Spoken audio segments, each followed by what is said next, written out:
Hello everyone, welcome to a new video. Over the past few days, I've been continuing to test different strategies and approaches in copy trading wallets that trade on Hyperliquid. And you've also been asking a lot of questions on this topic, so a number of recent videos have been dedicated specifically to this area. And now I want to give you even more practical information. I try to give information in portions so that it's easier to take in. Specifically, right now we're going to talk about how to copy trade wallets using a service like Dextrabot. We haven't discussed this before, and actually there are a lot of nuances when it comes to setting up this service, so we'll be figuring it out together. Enjoy watching.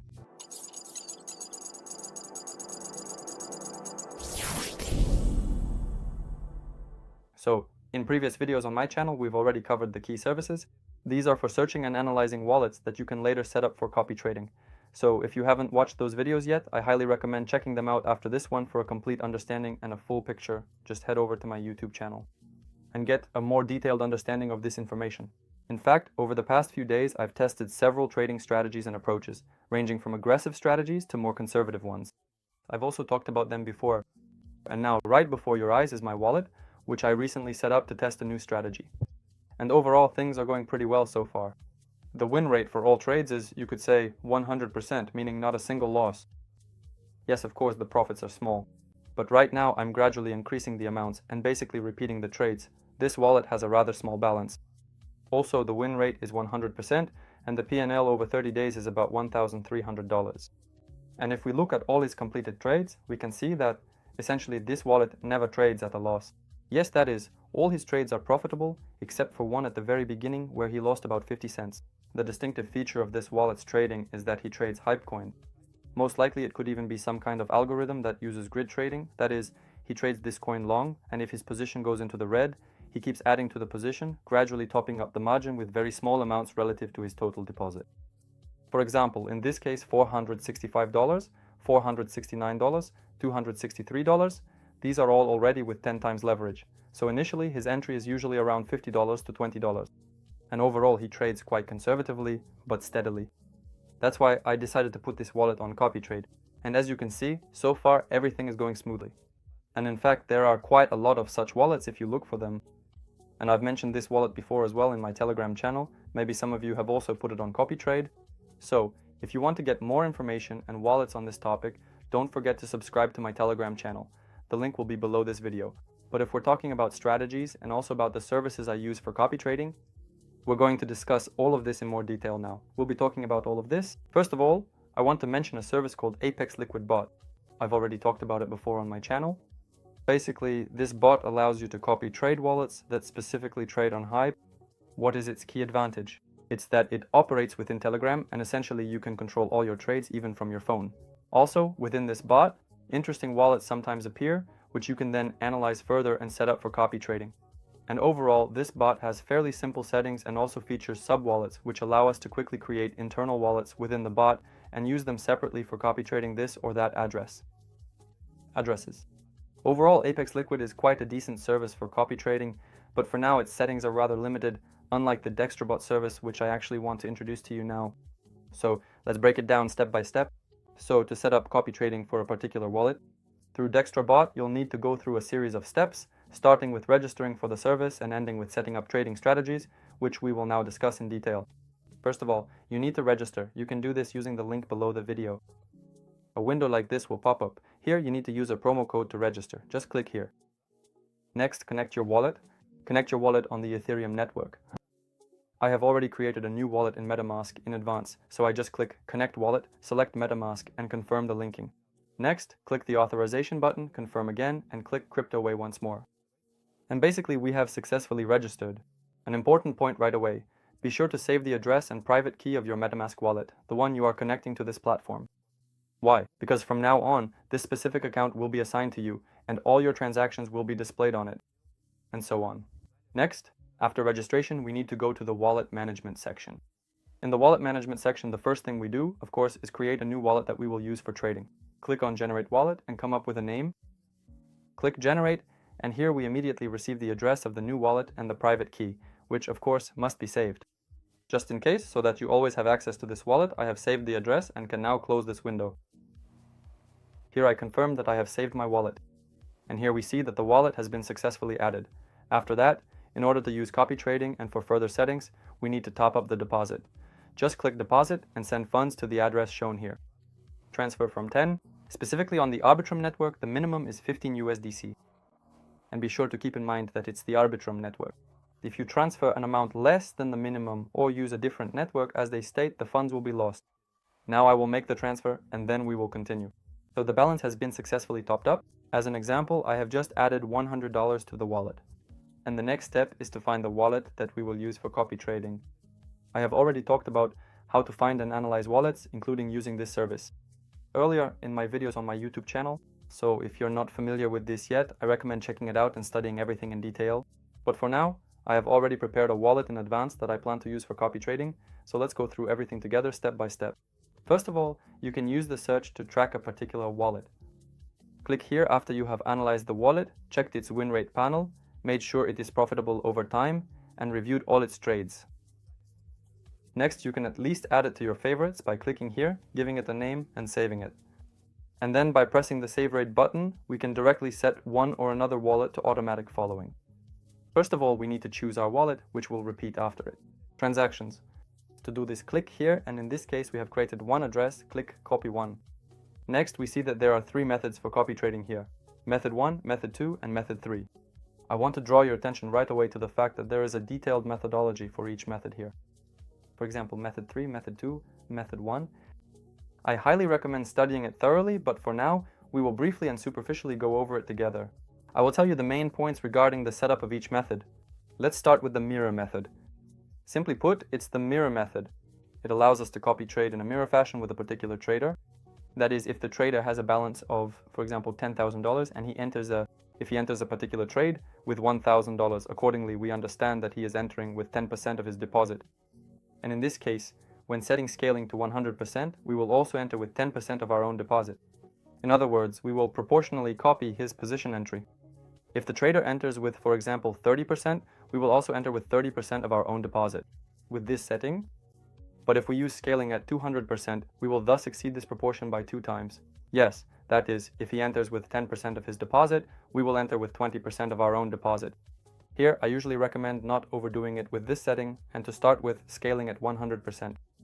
And then observe further. Look at the amounts your trades are being opened for, especially if you found a large wallet with hundreds of thousands or even millions of dollars on balance. Often, with a small deposit, you most likely won't be able to copy trade them at 100% scaling. That is, you'll have to either increase the scaling or increase your own deposit. Why? Because large traders often enter trades with only a small percentage of their deposit. For example, someone might have a balance of $1 million, but only enter a trade with $10,000.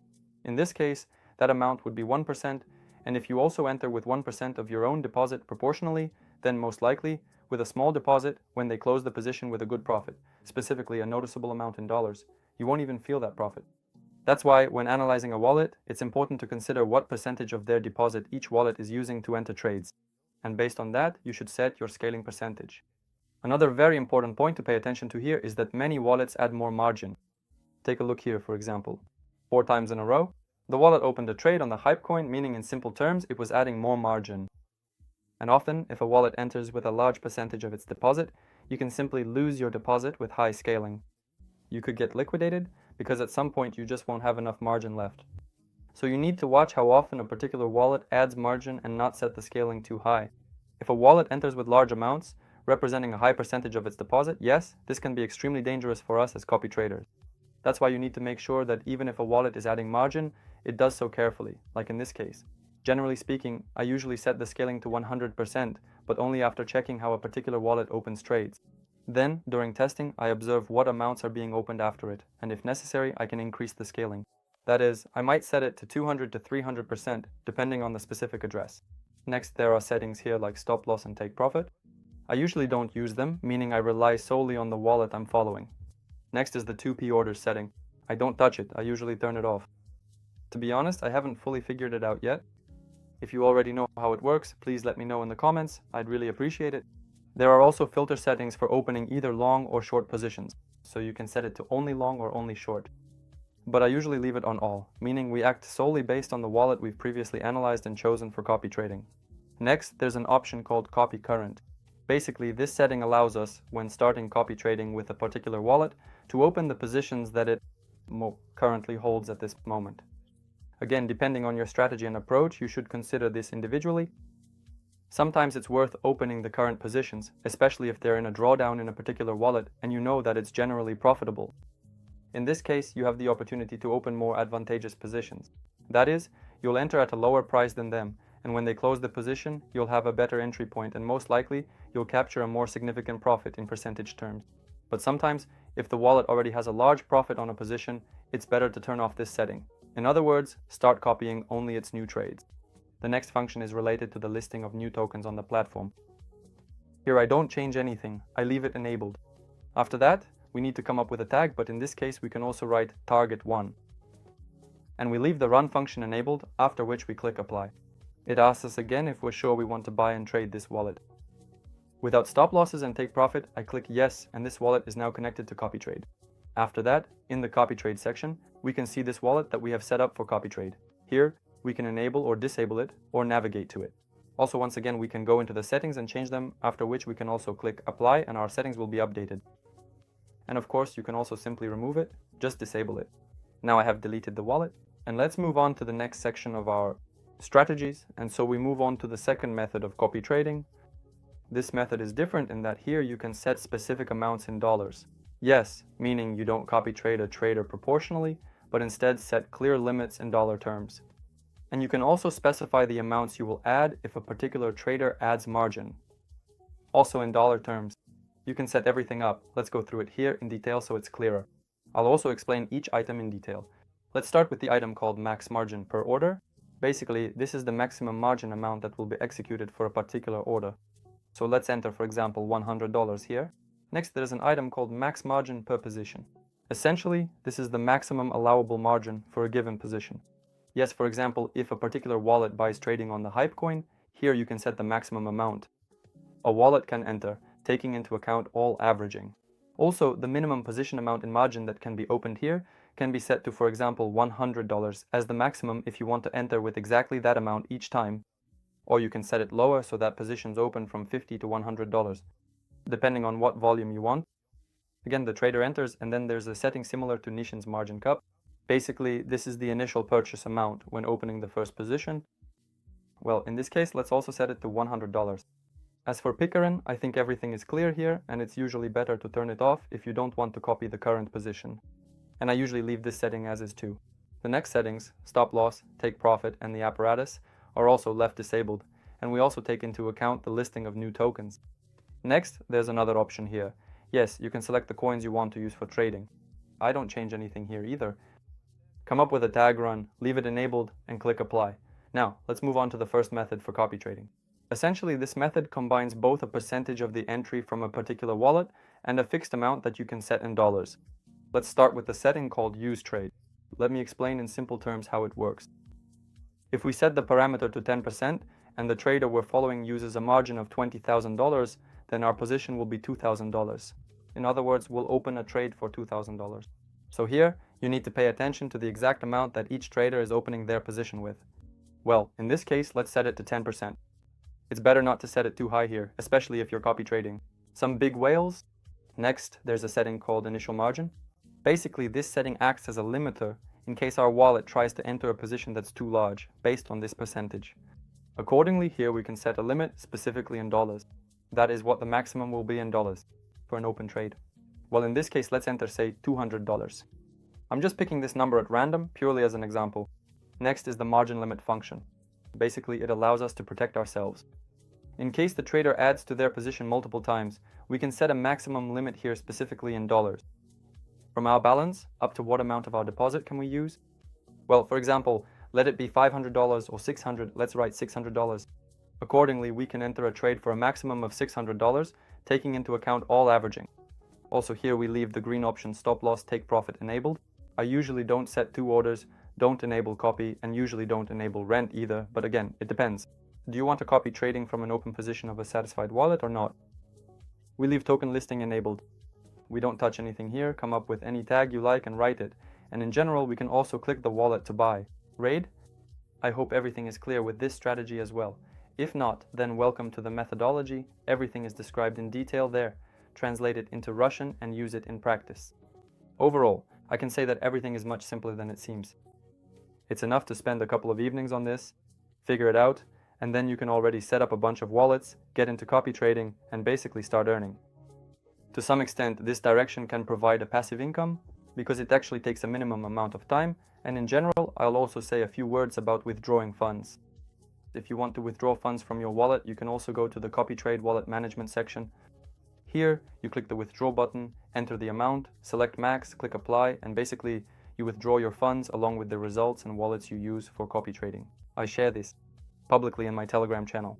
Also, in the chat on Telegram, my team and I discuss questions on this topic, so if you haven't subscribed yet, be sure to join our community. And if you still have any questions, feel free to ask them in the comments under this video. I'll try to answer all of them as best I can. And I hope the information was useful to you. This isn't goodbye. See you soon in new videos. Bye bye.